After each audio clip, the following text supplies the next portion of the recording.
We're live in 3, 2.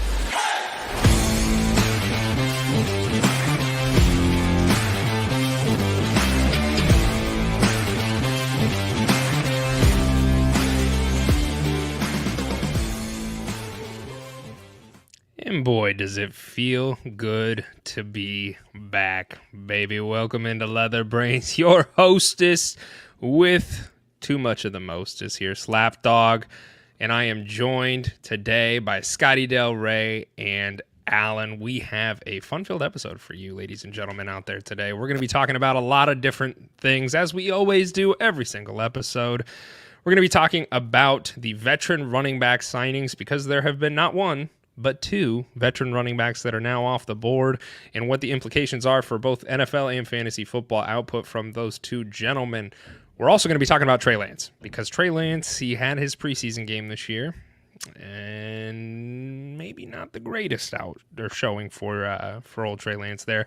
And then we are going to be discussing running backs in the fantasy football tiers that we have said running backs in. We're not going to go too far and too deep into every single running back, because nobody wants to hear that. But what we are going to do is bring up some interesting points, see where some tier breaks are, and have some conversations regarding running backs. So, gentlemen, before we do all of that, is there anything else you guys want to discuss before we get into the business? I want to talk some football, bro. Let's do it. Okay. We're getting so freaking close. We are. We're getting there. Can taste I'm it. about to buy Red Zone for the first time in my life. I'm so excited. You got to know. Yeah. If you know anybody with a college account, for all of our listeners out there, YouTube has said that they are not going to be releasing a college or university discount. And then they went back on that. And I'm actually pretty pissed about this, because I just bought Red Zone on Sunday. I know someone that doesn't watch football that goes to college, and I could use their discount, and now I can't. You should be able to cancel that. I don't know. I haven't looked. Or Or the 4D chess move is just go enroll in college again and then use your new email address to get Red Zone. You think about it, yeah, just get do a part-time, do like a 3 credit hour class to have the email, so you might can, as well it'd go probably get still your be degree cheaper. in biology. Yeah, or what something. classes would we take? Let's all do that. Let's all just create a fake guy and then enroll this person in a college somewhere and then just take some online classes. Just do the algebra 2 of math or something for college credit. I'll do There's art zero history. chance I could do algebra 2 right now. I don't think. Okay, we'll take a step back. Basic geometry, maybe? Just do an English class. We can do an English class. Dude, All I you don't gotta want do to is- write. Are you kidding me? We've already read all the books they're going to make us read. That's And true. I already write. To Kill a Mockingbird, probably. True, and we could use Chat GPT to write anything we have to write. Okay, let's That's just enroll true. in college to get the Red Zone. We got Scotty, it figured out. I You're welcome. think, yep, well done. I like that idea. So if you guys don't know, though, YouTube did announce that today. So if you have the homie hookup there with a college email and you are interested in getting Red Zone, get a little bit cheaper. And Or if I you're in highly recommend you college. do.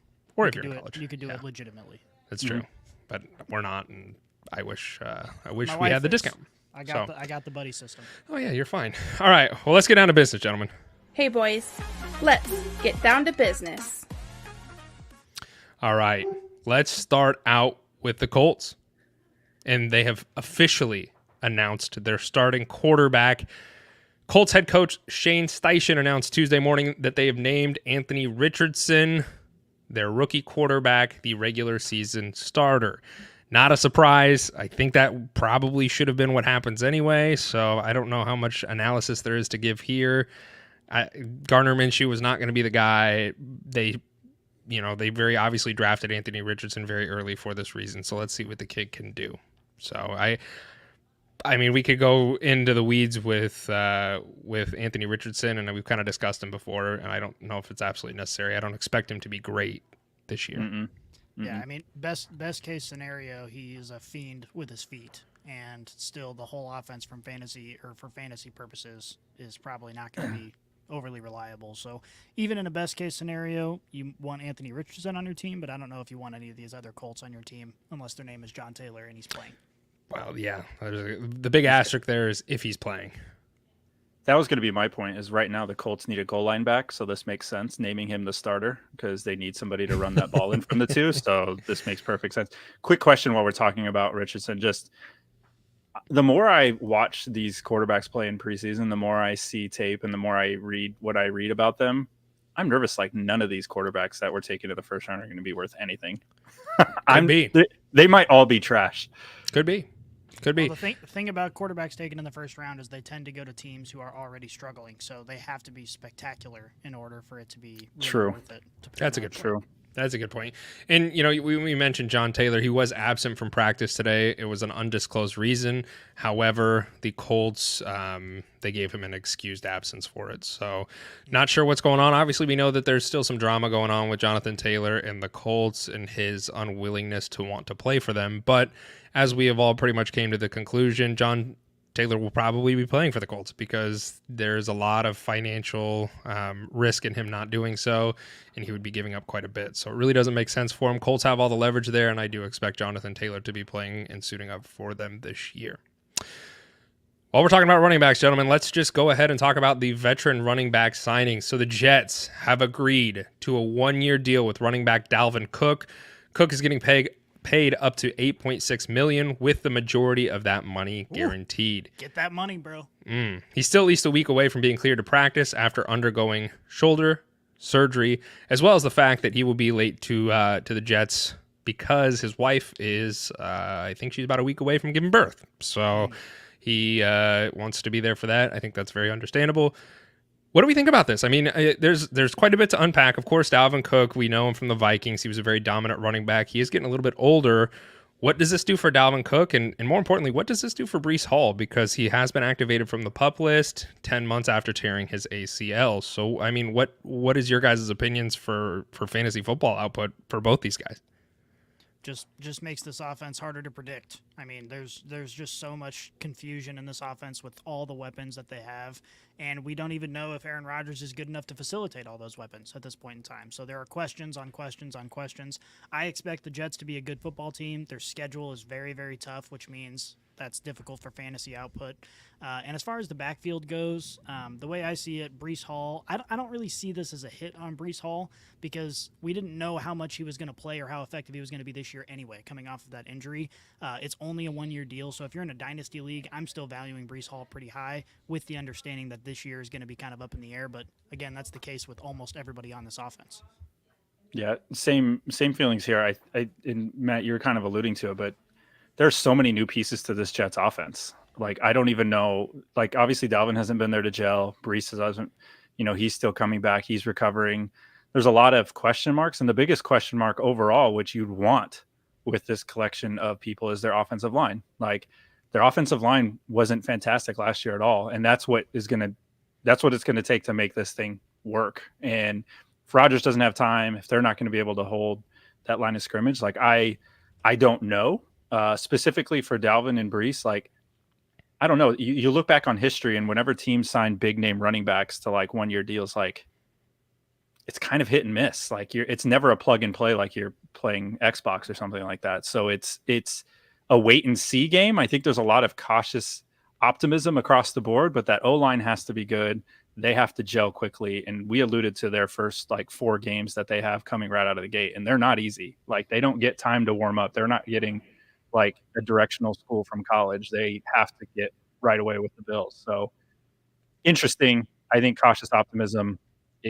It could add value overall to the offense, and then obviously take away from Breece. Have you guys watched the Jets Hard Knocks yet? I have not. It's on my to-do list, and I'm going to start delving into it tomorrow. I'm pretty excited. I've seen clips here and there, but I have not, unfortunately, been able to watch the show. So I've watched both of them so far, and I will say that the impression that you get from the second episode is Salah is just kissing the feet of Aaron Rodgers.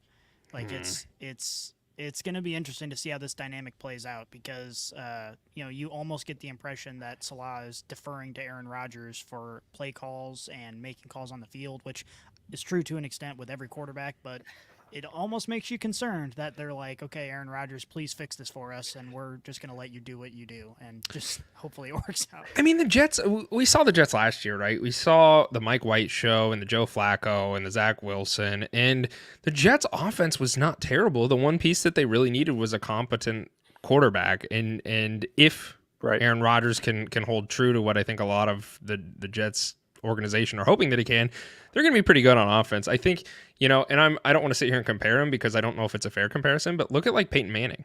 Like when Peyton Manning went to the Broncos and won the championship there, you can't tell me that it was not a very similar dynamic in that way, because when you have somebody at the level like Peyton Manning or even Aaron Rodgers they know what they're doing. They know what they want to do. They know the offense that they want to run. They want their receivers to run it this way. They want to call this play at this time because this is what they feel is the most successful for them. So I'm sure, a little bit probably is going to happen in that way. I haven't got to watch it, so I can't comment wholeheartedly on it. But that's just how I feel at the onslaught of talking about this. Slaps, you're absolutely right. I didn't even really put that together. And you got to remember, Peyton Manning had like a serious neck injury too going to the Broncos. So even he had a ton of question marks, but you hope the Hall of Fameness of their resume kind of carries through. I did get a quick question from the stream. It was anonymous, but it said, would you trade Breece Hall and Kirk Cousins for a second round pick? Probably for a first, yeah. If Kirk Cousins and a first, maybe for Breece Hall. I think I would do that. Okay. As far as here's my thing. Like I didn't really get to weigh in on the whole Cook Hall thing. I don't expect Breece Hall to be great this year. I really don't. And I am not drafting Breece Hall at I don't know what his current ADP is now that Dalvin Cook's there.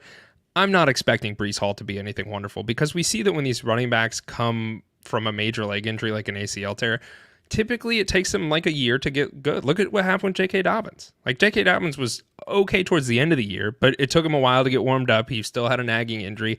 That's kind of where I'm viewing Hall at. Hall's not going to be a week one starter. And I think this signing really kind of signifies that Dalvin Cook's going to be around for this year.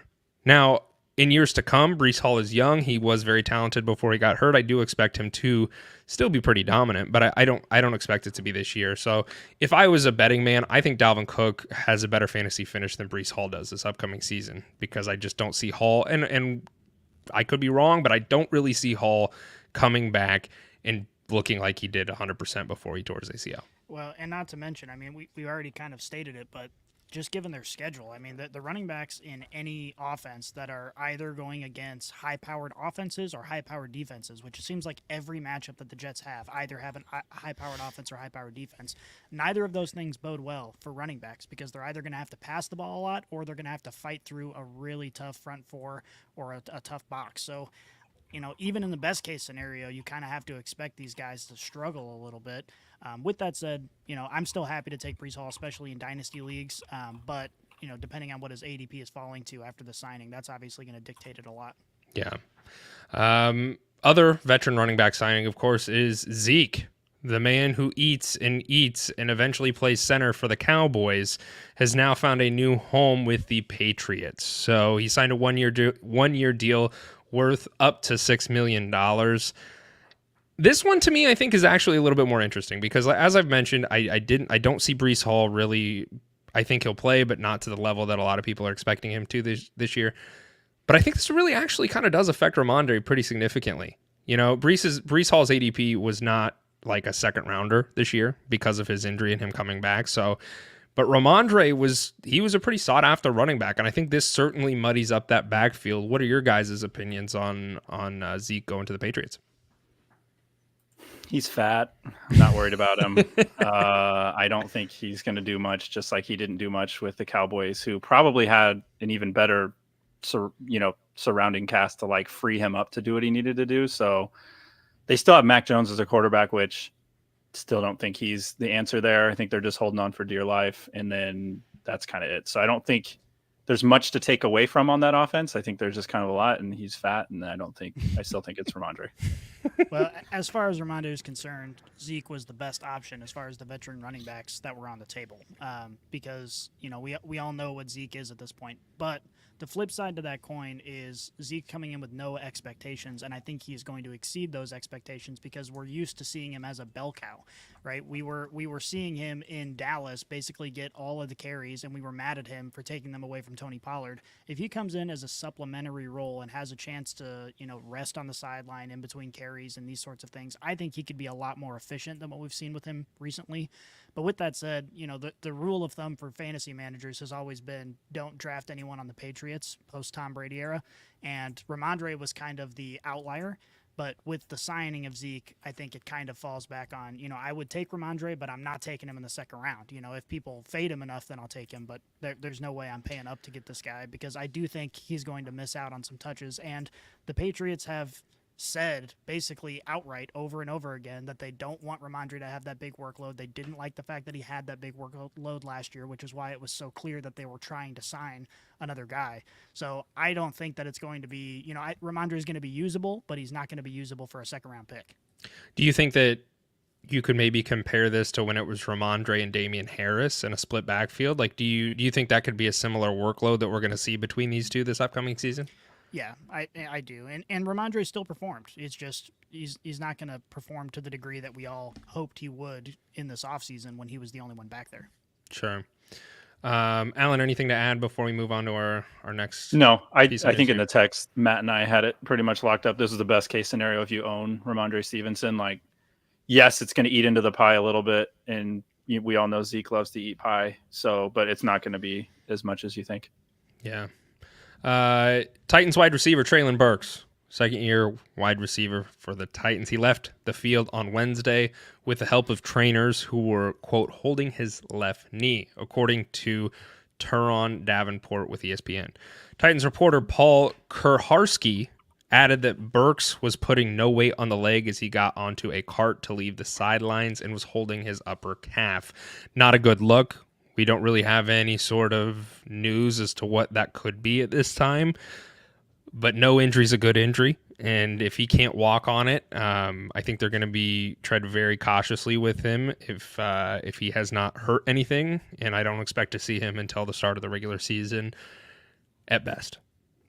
So unfortunate news, but I think if anything, this kind of helps solidify DeAndre Hopkins and his current ADP. I love where he's currently being drafted at, and I think D-Hop is a huge value for the Titans. So let's talk about this next part. I'm very excited to talk about this gentleman. We have a very good friend of ours who is very good friends with Trey Lance. So I was talking with him about it. I want to talk to you guys about it. Let's do it. Let's talk about Trey Lance. So for those who did not get the opportunity to watch the 49ers preseason game this last week, Trey Lance started for the first half of the game. The stat line for Trey Lance was 10 for 15, 112 yards and a touchdown. Not bad with the stat line. But if you saw the game and you saw what was going on, it was not a beautiful look for Trey Lance. In fact, his touchdown that he threw was not intended for the target that he threw it to. It was bobbled out of a defensive back's hands and into the hands of a tight end, so which was not his original target. Did you guys get the opportunity to watch this game? I gotta ask. Okay, I watched some highlights of a bit specifically Trey. Yeah, and that was really what I wanted to see. And then I did watch the following second half. Sam Darnold came out there. Sam Darnold looked better. He didn't look bad compared. Like, no, if you put the two side by side, you'd be like, this guy is ahead of this guy. Yeah. And here's the thing about this quarterback room. I think that there are some people who are saying that Sam Darnold might end up playing the most games out of all three of these guys. And the reason for that is Brock Purdy obviously came out and lit the league on fire, but he only played against subpar defenses. They played down the stretch, and then during their one matchup with the Dallas Cowboys, he kind of sucked, and then obviously he got injured. So we haven't really seen him be really tested yet, and the same thing is true with Trey Lance. Right? He didn't play basically at all in college. He gets drafted, he plays one game in the downpour against Chicago, and then he gets hurt the next game. So neither of these guys, we haven't really seen them tested yet, and we know that this offense only needs a semi-competent quarterback in order to function really, really well. And Sam Darnold is the one person back there that we know is capable of being a semi-competent quarterback. So I think they're going to come out with Purdy, but there's a chance that maybe, okay, he comes out and he's not as good as we all want to remember. And then I think their next guy is going to be Sam Darnold, just because Trey Lance hasn't had a chance to prove himself. He hasn't had a chance to actually get right with the NFL system. And I think there's a chance that those rumors could be true. I don't want to sit here and defend Sam Darnold because I don't think he's great. We've seen the Sam Darnold experiment with the Jets, and then we've seen it with Carolina. And if you want to sit there and make the argument, and that's what I was going to say. If you want to make the argument that he hasn't played for a good team, I will give you a little grace. But I still don't think Sam Darnold's great. I saw something on Twitter that was just kind of interesting, and I think our Leatherbrains count even retweeted it here. But it was, and I'm not saying it's real. I'm not saying it holds any factual context, but it said if Trey Lance had played well in that preseason game, fans would want him to start week 1. Kyle Shanahan can't let that happen, so he called a bunch of passes, not the typical 49ers offense. So it got me thinking a little bit. I'm not saying I buy into that at all, but you think about it and you look at it. If they would have ran a typical 49ers offense and Trey Lance looked really great, then there creates a lot of drama and controversy in that quarterback room. And if you really wanted to start Trey Lance, I think a lot of 49ers fans would be extremely upset because they want Brock Purdy to have a shot. You know what I mean? He did end the season on a pretty good note. So maybe put Brock Purdy in there, see him fail if he or succeed. But if you expect Brock Purdy to fail, you let him go in there and fail. So then when you put Trey Lance in, if you put Trey Lance in, then you don't have the entire fan base coming to burn your house. Thoughts? I don't know. You buying that narrative? I think you definitely want to see Trey Lance succeed because worst case scenario, you have a competitive competition going on for the quarterback position, and best case scenario, you have trade bait. And at this point, I think they've been considering that because they know that I don't think they're going to take any chances with trading away quarterbacks this season after what they went through last season. Sure. But ultimately, they want value in the players that they have. So I don't think they're going to intentionally set them up to fail by any means. But I do think at this point, they've made it very clear Brock Purdy is going to start the season and he's going to sink or swim, and whatever happens after that is a mystery. Yeah, I think if you're that coaching staff, you have to go that way. You have to give it to Brock. I think that the whether you want to admit it or not, the fan base kind of works like the stock market. You have to kind of appease your stockholders, shareholders, yeah. And you gotta give them what they want, and that I don't think Trey is what they want. And I have a nugget here when we're ready to move forward that will help kind of go ahead where we're at. So if you happen to listen last week, I pulled some lists off of x.com or twitter.com. I think we're just going to go with x.com. I was like, you said that and I'm like, what is x.com? Is that a place you get polls at? Because I keep forgetting that it's Twitter now. Mm-hmm. I'm just going to call it x.com, so it seems really mysterious. But I came across this tweet, and I thought it was pretty interesting just from the sheer fact of I hadn't considered that, but I'm going to display the whole tweet, and I'm just going to read one snippet from it, but I want your guys' reaction to this. This is from Sam Monson. He's from Pro Fantasy Focus. Let me see if it pulls up. Do we got it? We got it. Perfect. The nugget I want to pull from this is that in his entire football career, Trey Lance has fewer pass attempts than Geno Smith had just last season. Mm-hmm.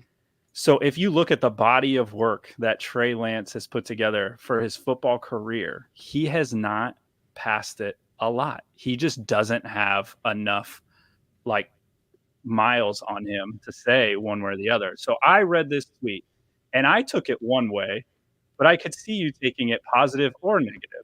So with this little nugget of data, what does this say to you guys? What's your opinion of where do they go? If you were the GM, what do you do here, knowing what you know with this piece of information? It's a really tough situation for him. To be honest with you, that's exactly how I read this. And this, to me, doesn't necessarily change my thought process towards Trey Lance at all. The problem for most everyone that is a 49ers fan or that organization in general is the fact that they traded up and spent 3 first-round picks to get him. That's the problem. And that is the elephant in the room that is the narrative that is Trey Lance. If they would have got Trey Lance as a 3rd-round pick, we would not be sitting here having this conversation, period. So the fact that they spent so much on him because they were in that right there says that they're invested in him, that he is their future guy that they want to build around. There's no way you do that trade if that's not the case. So that's the narrative that is Trey Lance. And then a new narrative was spun because they found out that Mr. Irrelevant is actually somewhat pretty fucking relevant. So you have Brock Purdy come in, and he's actually playing very well for you. And the other thing that I think about is you're absolutely right. This tweet is absolutely correct. I watched Trey Lance throw the ball, and it did not look pretty. There was ducks everywhere. Now, you can make an argument that he didn't have enough time to play. He didn't have enough time to throw the ball. You can make the argument that he was playing with a second-string team, so he didn't have all the starters out there and the actual offensive weapons that he could potentially have. All valid arguments. But at the end of the day, I watched that game, and I was like, Trey, he looks very flustered. Right. He looks like he's not making the reads. He's not throwing the ball very well. He had a couple decent plays. There was one in which I was like, damn, that looks like Patrick Mahomes. He rolled out, he jumped up, threw a cross body, and hit his, I think it was his running back in stride as he was streaking down the field. And I was like, damn, that was actually pretty good. But then there's other times where I'm like, he is hopping around in the pocket and throws a duck. So he does need time. And I think that's where we need to see if he can develop into something worth something. But the problem is we've now seen Brock Purdy do what he's done. And I think that a lot of people are writing Trey Lance off and saying, well, Brock Purdy's already doing it. So if Purdy came out and sucked ass, it'd be no competition. It'd be Trey Lance. But because Purdy came out and did decently well, now all of this extra conversation is happening because Purdy has shown that he can get it done to a certain level. Yeah, I mean, Hunter said, and he's correct, that we're only really having this conversation because of the draft capital, but I think the bigger reason we're having this conversation is just Brock Purdy. Even if Brock Purdy came out and, didn't completely exceed expectations, he wasn't as good as he was, but he wasn't terrible. Even if that were the case, they're still rolling with Trey Lance as the starter, no questions asked. But because Brock Purdy came out and saw all those wins, that's the only reason we're having this conversation. So the only thing they can do is start Brock Purdy and let him sink or swim. And they have Trey Lance to fall back on. And I personally think that any one of these three guys would be successful as the 49ers quarterback because we saw Jimmy Garoppolo be successful with the 49ers. And so there's no reason to think that any of these guys wouldn't be sufficient, but Trey Lance might not get an opportunity. If Brock Purdy comes out and is as good as Jimmy Garoppolo was, that's pretty much all he needs to do. Yeah, and I think in this thread, and what's interesting is the point of this all is he's just not going to get the valuable time and reps he needs to show progress, and I think not throwing the ball like your entire career is evident in what, Slaps was saying. And one of the other points that's brought up here is like, if this can't happen, but Trey Lance would be a prime candidate if the NFL had like a AAA league, send him down, let him get some reps. Like they don't have that. And I think that's kind of where Trey's career is going to have to go for a bit. And we've seen guys drop down to like lower levels, and get the reps they need and maybe come back as a backup. But I think the writing's on the wall for him more or less. And I just don't think they have time. The NFL doesn't have time to wait for him to develop. And I think that's where we're at on this. And that's the unfortunate thing is it's now year 3 for Trey Lance, right? So first year he sat behind Garoppolo. He was slated to start last year, tore his ACL, and here we are in year 3, and he's still effectively a rookie quarterback in a lot of ways, which is unfortunate for him and unfortunate for his potential future in the NFL. Yeah, and I'm sure as the season plays out, we'll get more and more into it. With how this team plays out and injuries permitting, we might see more of Trey. So we'll have to see. Are you guys good on this one? I do have a couple other topics that I'm pulling off of the Twitterverse.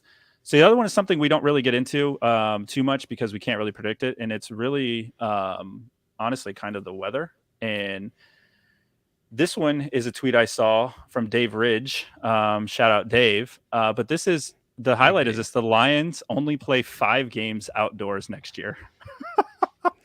We're Lions, which is kind of interesting. So I have 2 questions for you boys based on this tweet. So they have week 1, week 4, week 6, week 7, and week 14 that are actually played outside. And week 14 at Chicago is the only one that has like the potential to be shit weather. Yeah, Midwest, freaking cold in week 14, but everything else just looks kind of juicy.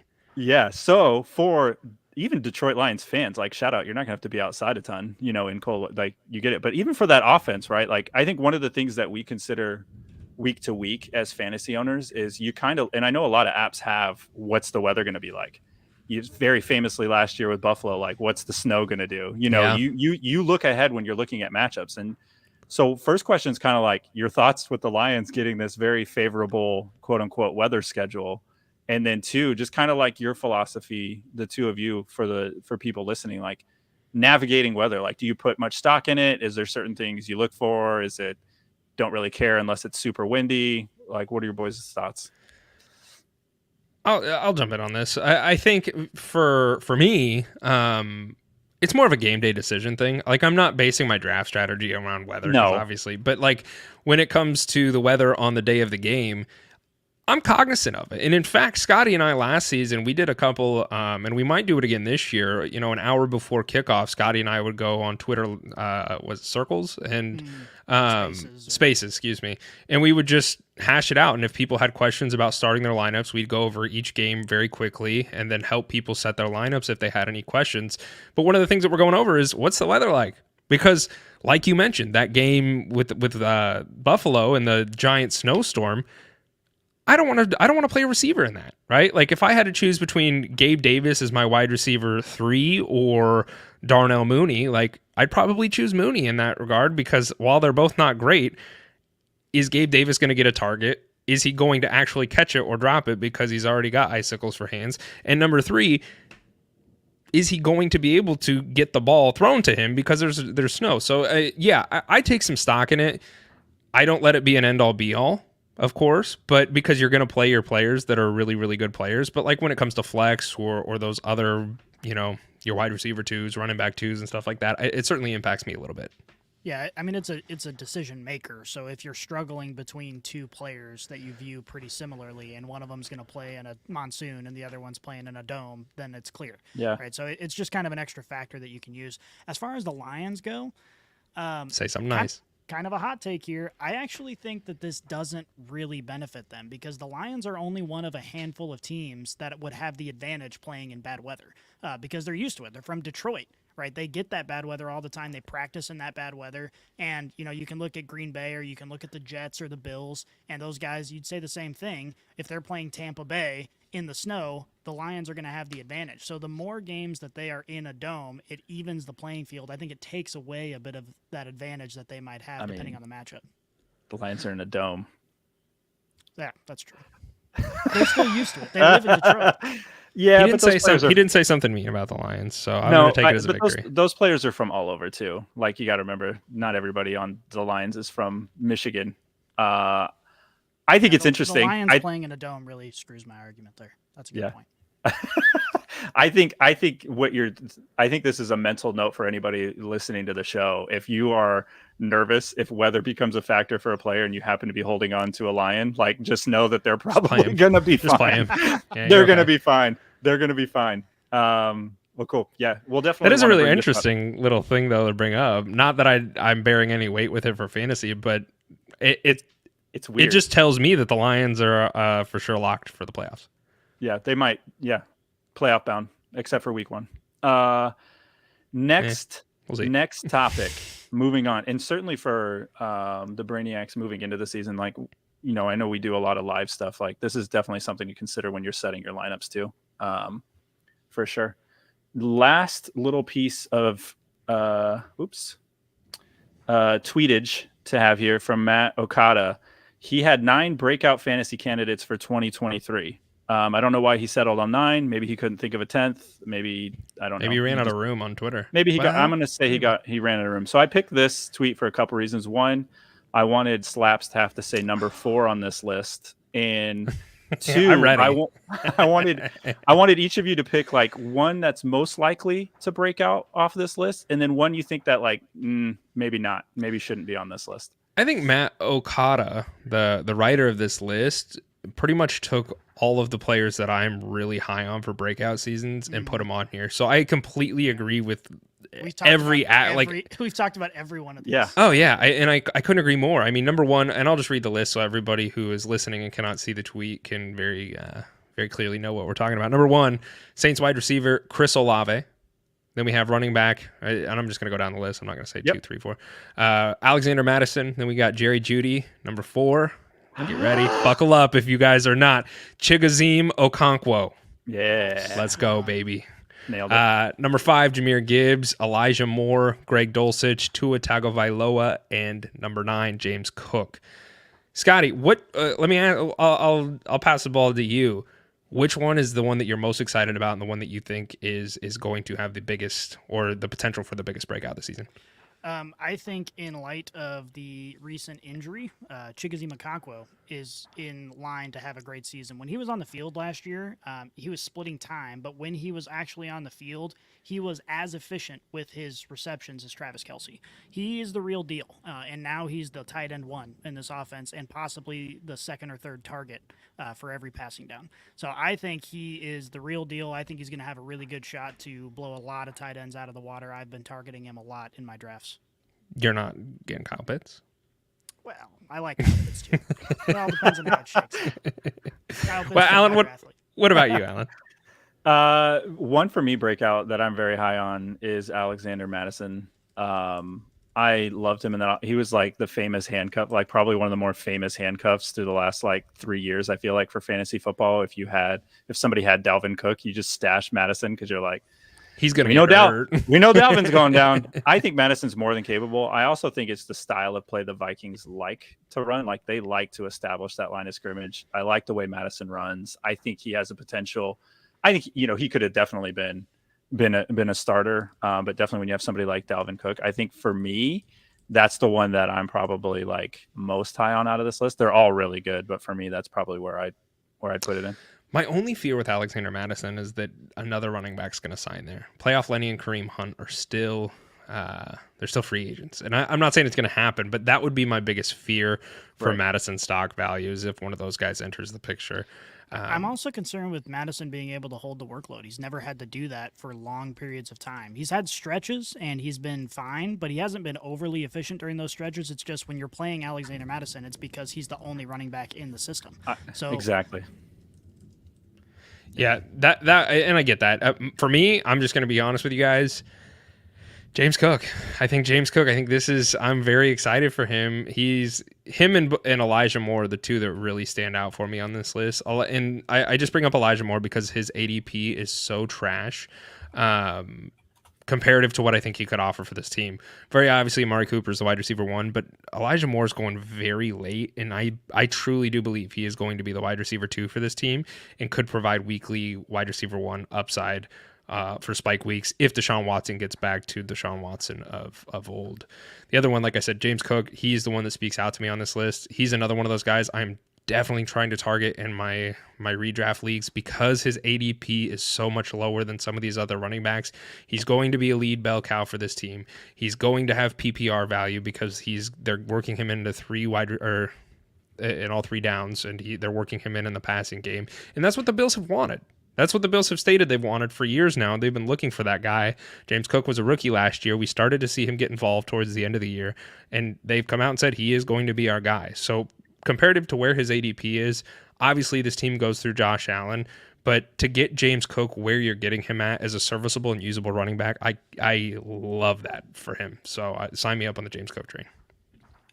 Yeah, I agree. And kind of wrap this up, I think you're absolutely right. These are all guys that we've talked about in various episodes leading up to this. So if you're listening or watching live, like you're picking in some of the mid to middle rounds, later rounds, like these are definitely guys you want to have circled because there is tremendous value there, especially if people are reaching for, household names.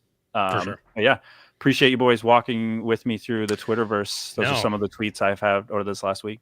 I appreciate you bringing them because I think it's fun, it's different, and it certainly brings some perspective to some of the things that we discuss on a weekly basis. So let's get down to business here and talk about some running backs and where the tier breaks are for them and maybe where people should be drafting them at in their upcoming drafts. Let's get down to business. It's been a while since I used that one. Tier 1 running backs. Okay, so you both have kind of provided some lists to me. I let's just talk about it. So in tier 1, Alan, you don't have a lot of running backs in here. You have your two running backs are CMC and Austin Eckler. Scotty, you have both of those as well as Nick Chubb, Bijan, and Saquon. I really like how those just kind of roll off the tongue. So you've got a couple more. Let me ask you this. Obviously, I don't think we need to spend a whole lot of time on CMC or Austin Eckler. Nobody here is going to argue the fact that they're both the two most sought after running backs in this upcoming draft. Nick Chubb, I find to be a little interesting, Scotty, and I don't hate that pick. But why don't you give a little bit of thought as to why Nick Chubb made your top running backs list? Yeah, I mean, Nick Chubb is one of the most consistent running backs that we've seen in fantasy football over the last several years. And on top of that, we all expect this offense to take a step forward because with Deshaun Watson and all his rust, they really struggled and they've only got up to go. I think Nick Chubb is going to benefit from that. He's been nothing but consistent, and he's a beast. So I actually think people are people, if you look at a lot of rankings, you're going to see Saquon, you're going to see Bijan above Nick Chubb. I think Nick Chubb is the much safer option there, and I think he's going to have quite the ceiling this season if the Browns end up scoring a lot of touchdowns and getting in scoring position a lot. So I think Nick Chubb is a very safe place to go, and if you're in half PPR leagues, he's going to get you 15 to 16 half PPR points a game, which is all you can ask for in your running back position. Would you rather have Nick Chubb over Saquon? Depends on if I'm in a half PPR league. I view all these tier 1 guys as pretty equal. In a PPR league, I'd rather have Saquon. Okay. Alan, in tier 2, we find that you have Derrick Henry, Saquon Barkley, Bijan, and Nick Chubb. So you view Nick Chubb, Bijan, and Saquon. I'm just going to keep doing that every chance I get. You view them a little bit differently than Scotty here. So you have them in tier 2. Why do you have them in tier 2 compared to where Scotty has them in tier 1? Yeah, I think it's some context too for how I put this list together. I was also, I mean, I put this for a few reasons. One, obviously there's some PPR implications to this list, but also there's just some like draft strategy to this list. So like if I'm picking in the first round, my tier 1 are guys like I'm taking first round. My tier 2 are guys I'm taking second round, if they fall to me, towards the end of that second round, and so on and so forth. So my tiers are kind of also representation of where I'm like looking to take guys if they're there. So in that second round, like through that lens, like Derrick Henry, Saquon, Bijan, and Chubb, I look at like when I'm drafting players, I also look at like frequency they could get the ball, like how centered is that offense around them. And that tier 1, that's like running and passing. Those two guys are going to get the ball. And that tier 2, they could be running and passing, but not as much as my tier 1 guys that I'd love to get from a PPR standpoint. But they are going to get the ball a lot. So you're like your likelihood of touchdown, your likelihood of big gain goes up. And I view those 4 kind of just in the same boat for that reason. Just of they're going to see a lot of work on that offense. They may only see it in certain ways. And Bijan it's kind of a toss up. You could put him in tier 1 if you really think he's going to get the ball a lot through the air. But it's just with the unknown. He stayed in that tier 2. So you have him in tier 2. Scotty, you have Bijan in tier 1. Let me ask you this. I mean, very obviously you both have him pretty highly rated. Do you think there might be some overrated rankings for Bijan? Like, do you think he's a little overrated at this point just because we haven't seen this kid play any NFL football? We presume that he's going to be good because he went to the Falcons, who were the most run-heavy team in the NFL last season. We presume he's going to be good because of his draft capital. Is there not some risk involved with drafting Bijan in the middle to late of the first round? Yeah, so when you're talking about drafting a rookie, you always have that hanging over your head, where you're betting on the talent that you've seen against far inferior defenses as they came up through college. So you always have that. The thing that makes Bijan a tier 1 running back for me is that you insulate that risk with the fact that he is going to get tremendous volume. Even if this is a relatively split backfield, this team runs the ball more than any other team in the league. So even if he's not as efficient as we would like, or it takes him a little bit to get in lockstep with the other NFL players on the field, he's going to have the chance to put up fantasy points, which is more than you can say for a lot of running backs. So that's why I think it's safe to keep him in that tier 1 category. And just because Alan kind of gave a little bit of background as how his tier system is set up, mine isn't set up by rounds. Mine is more set up outside of my draft strategy. So just because they're a tier 1 running back doesn't mean I'm taking them in the first round. I'm looking to stock receivers as much as I can. So these running backs are running backs that I'm comfortable taking if the receivers that I want in that position aren't on the board. So that's kind of how I tiered them. There is some breaking news here. Traylon Burks, we talked about him just a moment ago. He is expected to miss a few weeks with a sprained LCL. I don't know the body, but I'm assuming it's a leg. That's the most important. That's the most important of the CLs. Of all the CLs you have in your body. No, I don't know. The legal CL. Yeah. I don't know, but I don't know. I'm not familiar with an LCL. I very obviously it's a leg injury.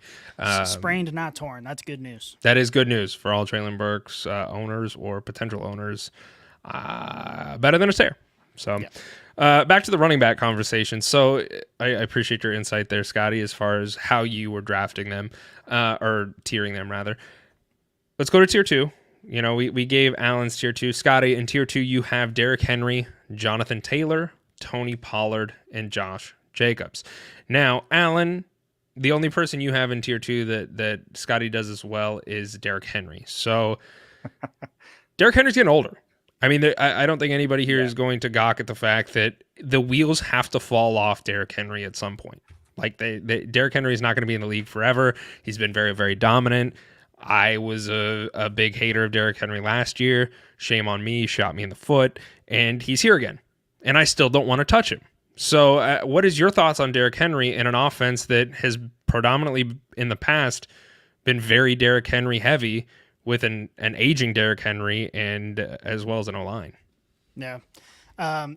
Derrick Henry is not built like me and you. He is a superhuman, and until he gives me reason to not trust him, I am going to trust him. That was a little stab in the back, but okay. No, I threw me in there too. But he's no, I think definitely you did not, to save yourself. It was kind of like he's Jim not Irsay built did like to you. John That's Taylor, just a but fact. it's fine. But ultimately, Derrick Henry is not the first running back I'm looking to grab, but if he falls to the right place, I'm happy to take him because as long as he stays healthy, he's going to see the volume. He's going to be, his efficiency has fallen off a little bit over the last couple of years, but not enough that you're concerned about him falling off the cliff just yet. So I think at some point. Yeah, his biggest concern right now is just his age and the factoring in injuries. And obviously we saw that a little bit last season. But ultimately, if he stays on the field, he is going to be perfectly usable, and I'm still excited to have him on my team. Yeah, I think for me, Derrick Henry's almost kind of like we need to get a group of or get a list together of guys like him, like Travis Kelce, where it's like they're really good, but they're getting old. Like, is this the year that you're going to be you're going to be stuck holding the bag of a guy that's falling apart? And you don't want to be that guy, but you also don't want to be the guy that's like watching him rip like 80-yard runs for touchdowns. You're like, oh, damn it. If I just would have grabbed him. You don't want to be the Hunter of last year where you talk shit on him all year and then he comes out and dominates. I skipped on Christian McCaffrey last year. Yeah. And I drafted, I think, Joe Mixon in his place, and that was a terrible decision. Derrick Henry scares me. He will scare me for the rest of his career.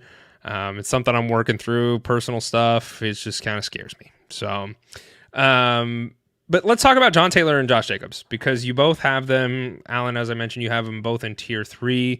You have in parentheses if JT is starting. I think that's more than fair, but comparative to where their ADP is at, Josh Jacobs still has not reported to camp. He's stated he's fine doing whatever the hell he's doing, not with the Raiders. And John Taylor, we do expect him to play. So what are our thoughts on both those guys? I mean, especially Josh Jacobs. I guess we'll start with him. Josh Jacobs, is he a risk to draft this upcoming year with the chance that he might not actually freaking play? Yeah, I think both of them are kind of looked in that same lens of what am I going to get? And that's where they sat in that tier 3 for me. Because if they're there, this is tremendous value for you if they end up showing up and produce, at a fraction of, what their potential is, like what we've seen them output. I think also as we go through this exercise of running back tiers, I think this just keeps reiterating of like how shallow this pool is of like tier. Like once you get past a certain level or like maybe the top 2 guys, everything after that, you're like, like, I don't know who fucking, I don't. And I think this is a representation of the tier within the tier of like, of the shallow pool. This is a middle range of players where you're like, I got to take a risk. And I think as you're drafting or as you're shaping your team or you're going through a redraft is if you missed out early and you're having to sink your teeth into one of these guys, you have to stomach the fact that they might not be there week 1, 2, 3, or might not be ready. Or these are just that kind of grouping of guys for me that represent that risk reward boom or bust type feel. Which I think for me, as I was going to say just a moment ago, I think that makes me even more interested in drafting wide receivers earlier than these running backs. Because if you don't hit on one of these running backs, and as we get down in the tiers, I'll talk about it more, but I think there's plenty of other running backs that could suffice for you. Are they going to see the same volume and fantasy football output as Christian McCaffrey or Eckler? Absolutely not. But I still think they'll be usable enough to get you by. And if you got to draft Jalen Waddle, Mark Andrews, and Jamar Chase on your team, I think that would certainly suffice the fantasy football point differential that you might lose in the running back position. So, John Taylor, I mean, we know the story. We know what's going on. We've talked about it. I think he's going to play. I think he is. And what I guess my main question, and I'm going to ask you this, Alan, you have John Taylor in a tier 3. Why did you not put him in tier 2? Mainly his situation right now of not being there. And again, this is through the lens of how you're drafting. And so for me, it just carries more risk knowing that he's going to be there, but also just the quarterback situation he's in. You know, if Richardson just comes out and shits the bed altogether and that he's worthless stretching the field at all, and the safeties are playing downhill, the linebackers are playing downhill, while Taylor might get leaned on, it could be tough sledding. He could get, beat up, and it could be a short little window for him to produce, because it's really reliant on also that quarterback and that play calling to stretch the field. And they're just and I don't know, you got a first-year quarterback, you got a first-year head coach, you got a running back that helped. There's a lot of question marks that as the season play out, you could be like, well, I should have seen that shit coming. Sure. And that's a good answer. And that's one that I think a lot of people aren't necessarily thinking about is we have a bunch of new things here. John Taylor was an absolute buy for me going into last season because I was riding the Matt Ryan train. And I was like, Matt Ryan's going to come in. He's going to clean up this offense. He's going to be better than Carson Wentz. And that's only going to open up the opportunity for John Taylor to continue to shine. Because if Matt Ryan can move the ball down the field through the air, it's gonna soften up those defenses a little bit and give those running room for John Taylor. Instead, it was an absolute dumpster fire. Matt Ryan was shit. John Taylor got hurt. Like, it was a really sad year. And you saw it. So I think that's a fair assessment. I personally would have John Taylor in tier 2 solely because I understand where you're coming from with the fact that he's got these ongoing issues with the Colts. I'm in the camp that he's going to play. I think he's a great value. And I do think the athleticism trumps on that one for me. So I have him in tier 2, but I really love the argument you brought to the table for that. Yeah. And ultimately, just to add to what you're saying, Hunter, is that we've seen Jonathan Taylor be the number 1 running back in the league with shitty quarterback play already. We've seen it happen. Yeah. The bigger thing that I'm concerned about is with this new quarterback situation, who's going to get the touches in the red zone, assuming that they can get down there at all. I think that could negatively impact him. But ultimately, if Jonathan Taylor is on the field for the entire season, he has top 5 upside, which is why I think he belongs in tier 2. Yeah. We'll go to tier 3. So very obviously, Alan, we know that John Taylor's on there for you. You've also got Tony Pollard, Joe Mixon, and Josh Jacobs, as I think I previously just mentioned. And Scotty, you have Joe Mixon, Najee, Etienne, Aaron Jones, Romandre Stevenson, and Cam Akers. Would one not argue that Cam Akers is a reach here? Yes. In fact, he was originally in my tier 4, and I moved him to tier 3. But I was betting on the fact that I'm high on Cam Akers. He's another one that's got some question marks. We saw a lot of issues with him and his relationship with the organization last season. We don't really know how that's going to pan out. But this is a team that won the Super Bowl 2 years ago. This is actually a pretty good football team as long as all of their weapons stay healthy. And if Cooper Kupp can stay healthy, and if Matt Stafford can stay healthy, and Cam Akers is the go-to guy, granted, that's a lot of ifs. But if those things pan out, Cam Akers could be very, very good. And he's a great value pick as far as fantasy goes because nobody's really high on him. So he's someone that you can get in those middle rounds. Typically you can get him at a good value, and I think he's going to outperform his value. I am high on Cam Akers, and I like him in a tier 3, not because I think he belongs there, but because I think a lot of people, comparative to where his ADP is, I would put him in a tier 3. Like I really would. Like I think where he's being drafted at is a tremendous value for him. We talked about this, I think it was 2 weeks ago when we did our mock draft. Alan, you and I were kind of fighting back and forth over who was going to get to draft Cam Akers on that turn that we had. And I like Cam Akers. I think he's a great value for where he's going. And as we have discussed previously, Sean McVay prototypically uses a 1 running back offense. So Cam Akers is probably going to be that guy, and the volume alone, you could hope that he gets there. So, Alan, you put Etienne, Aaron Jones, Romandre, Alexander Madison, and quote forgot Akers in your tier 4. So you snuck it in, and I kind of killed it for you. No, I put forgot. Forgot. It's okay. No, he and I always think gets forgotten. Going back to the Cam Akers thing, I think you and I were fighting over him really late too, and I think that's going to happen a lot in redrafts. If you're looking at running backs and you miss them late and you just kind of went wide receiver heavy and you just kind of got your tight ends out of the way, I think Akers is a good look. Like this draft this year is it's just completely wild because you're just going to have to take so much risk. It's gambling still, right? Like as much as we want to think that we kind of know how these things are going to play out or where these guys could end up, like you got to trust your gut. And so again, with my list, these was kind of like my gut, my guys, the guys I'm going with through the season. And ETN, Aaron Jones, Ramondre, and Madison all kind of represented the same kind of thing. Could be, but not sure.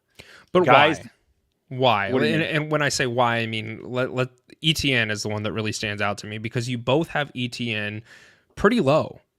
Scotty, you have ETN as a tier 3. Alan, you have ETN as a tier 4. Most people are drafting ETN fairly early. So why do you both have him so late?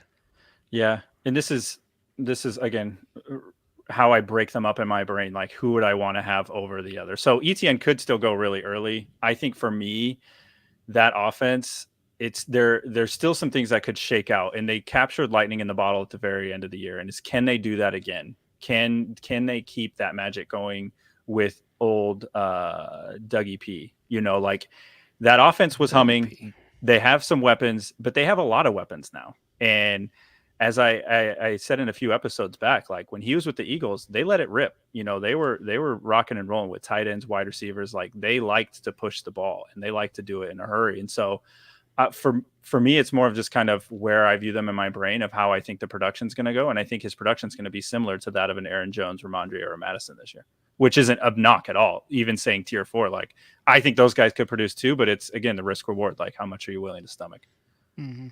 Yeah, that's exactly what I would say too. You know, it's not like I'm low on ETN necessarily. I'd still be happy to have him on the team, but this is an up and coming offense that is going to spread the ball out. And not to mention now he's got new competition in his own backfield. So I just don't necessarily want to draft him in the 3rd round when you can find better value later on. And so I view him and Najee Harris and Aaron Jones and Ramondre very, very similarly.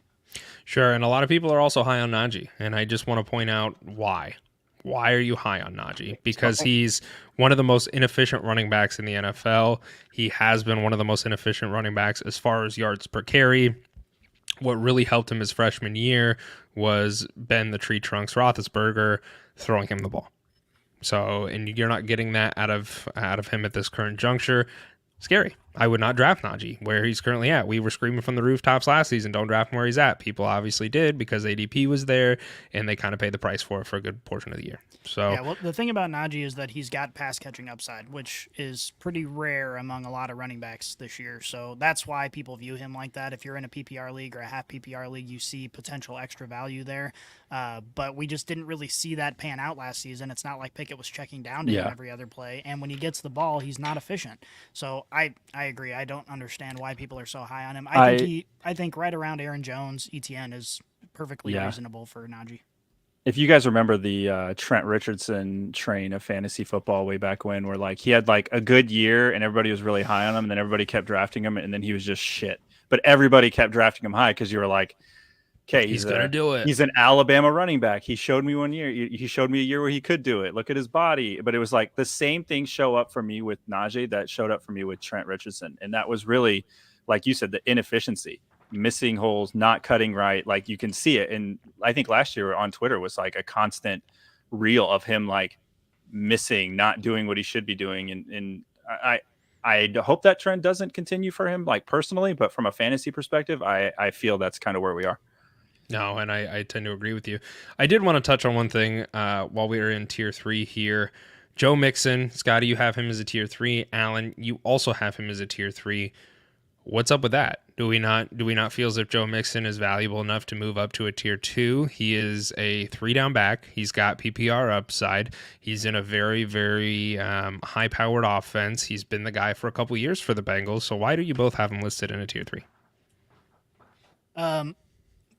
He's right on the cusp for me. He's the first one in my tier 3. So if you make an argument for it, I'm not going to fight you on it too hard. He's obviously got some pending legal issues, which is a concern. But ultimately, I look at someone like Josh Jacobs, and you see the upside with Josh Jacobs. We saw it last season. Tony Pollard, we've seen, he hasn't had to carry the full season workload, but when he's on the field, he looks like a star running back. And Joe Mixon, I think he's got the workload to produce for you for fantasy, but you don't get that same vibe from him. When you watch him run the ball, you don't think this guy's carrying this team.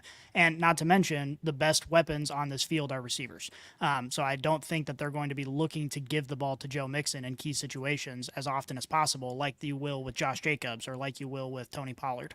Obviously CeeDee Lamb aside, but I just think that Gross. Joe Mixon right in this area is reasonable. And if you were to really push me hard to move him up to tier 2, I could move him to the end of tier 2 and not lose any sleep over it. But I think tier 3 is where he belongs.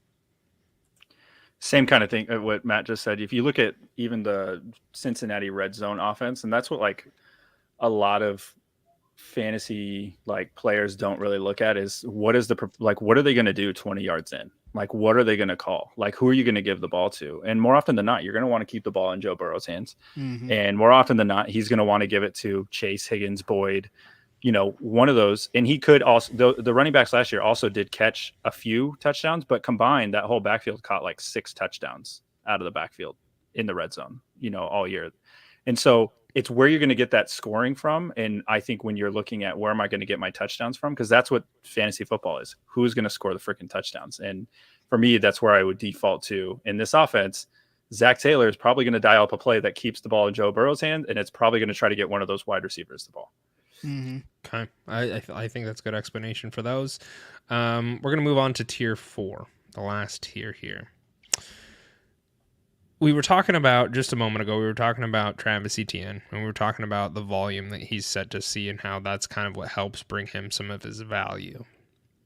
You both have Miles Sanders in your final tiers here.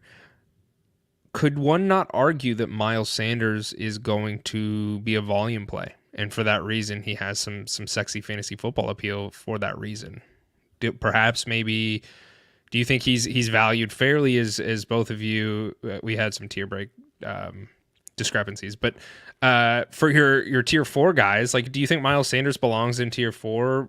I mean, he was certainly a usable running back for the Eagles a lot of the time. He wasn't used as if he was, but he looked good when he was on the field. Is Miles Sanders a candidate for a buy low that could really come out and shine for you? Because the Panthers offense is he could become a pretty big workhorse with that rookie quarterback.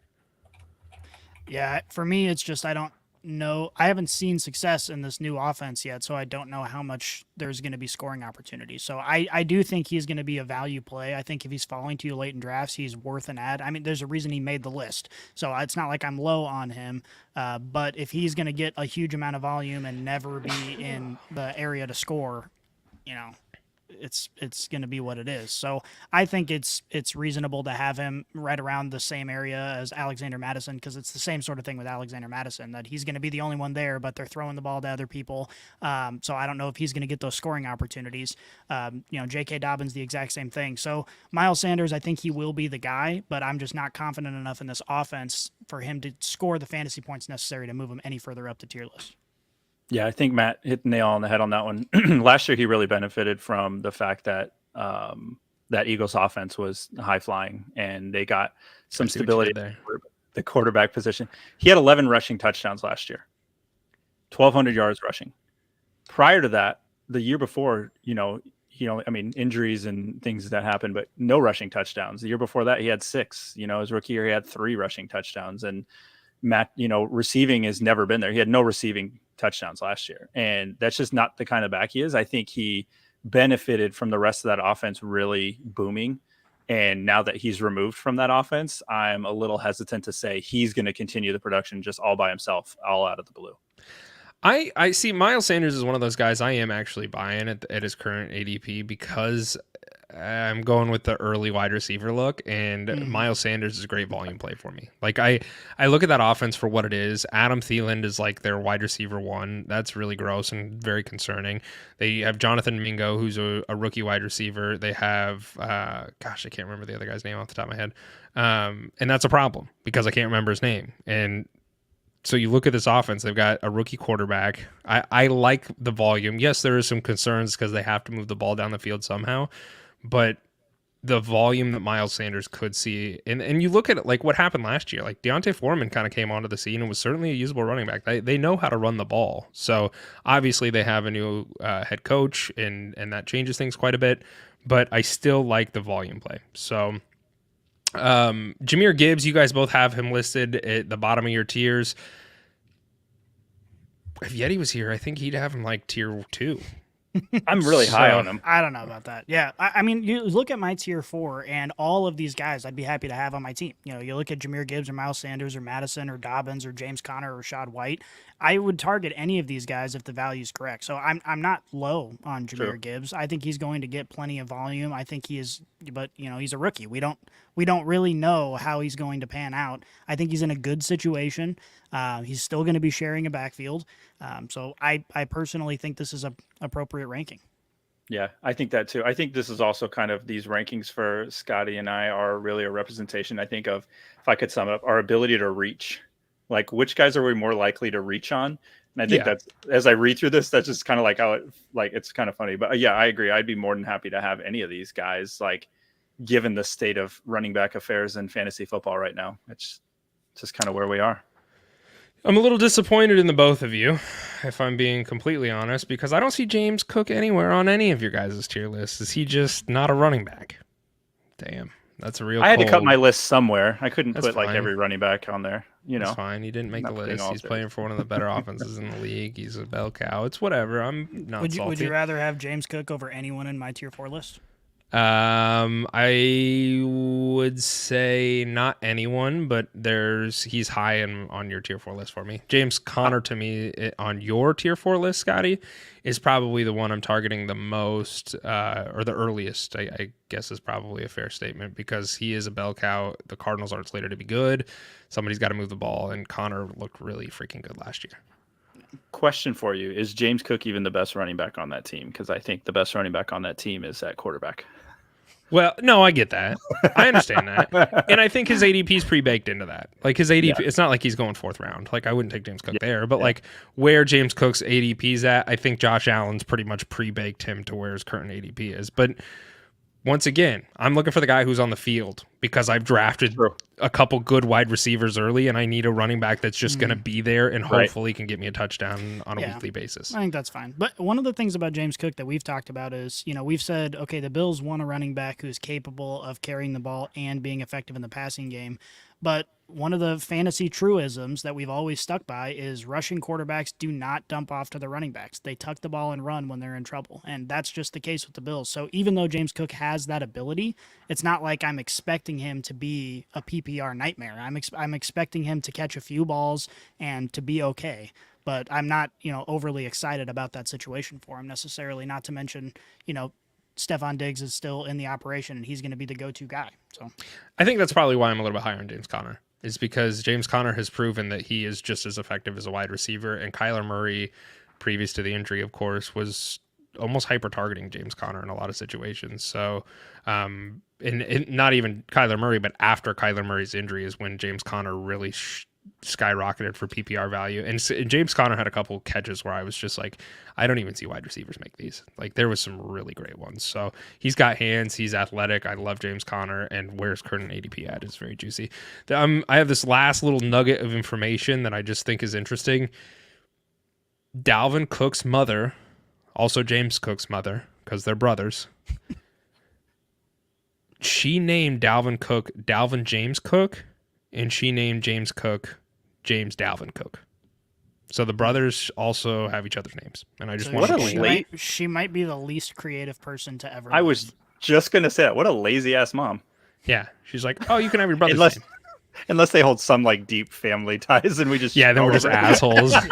Just shit all over their whole family for no reason. Yeah, I just think you can probably come up with at least one more name. And names are hard. I haven't seen it from her, so I'm not drafting her.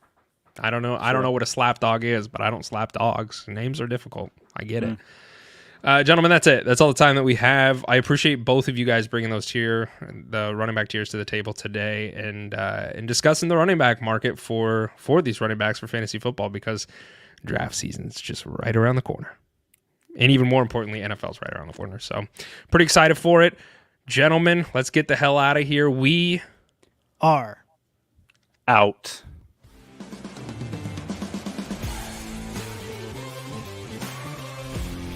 If you enjoyed this episode, make sure you tune into our new releases every week on your favorite podcast app. Follow us on Twitter, Instagram, and Facebook, and check out leatherbrains.com for all of your fantasy football needs. And remember, Brainiacs, a championship should be more than a fantasy.